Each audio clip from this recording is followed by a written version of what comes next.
তুমি তো পাথরে স্থবির হওয়ার নাও শান্ত সিংহ।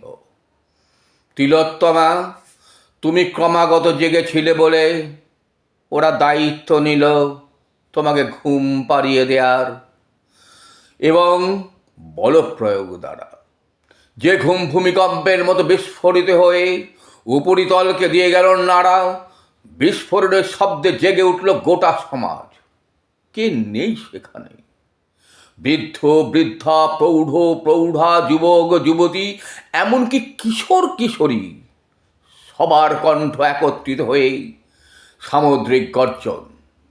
বিচার চাই। তিলোত্তমা, তুমি চিৎকার করে জানান দিলে, চোখ খোলো, ভবিষ্যতের দিকে দৃষ্টি নিক্ষেপ করো। অতীতকে আহ্বান জানিয়ে বলো, অতীত দৃষ্টিতে নয়, ভবিষ্যতের দৃষ্টিতেই সমগ্র সমাজের পথ চলা। যেখানেই বাধা, দ্বান্দ্বিক প্রক্রিয়ায় তাকে অতিক্রম করে ক্রমাগত পথ চলা। তিলোত্তমা, যারা তোমার কণ্ঠস্থ স্তব্ধ করে দিতে চেয়েছে তাদের ভুল প্রমাণ করে এই পথ চলাতেই তো তোমার ক্রমাগত পথ চলা। যেখানেই ভুল বা অন্যায়, সেখানেই প্রতিবাদ। কেননা তুমি তো পাথরে স্থবির হওয়ার নাও।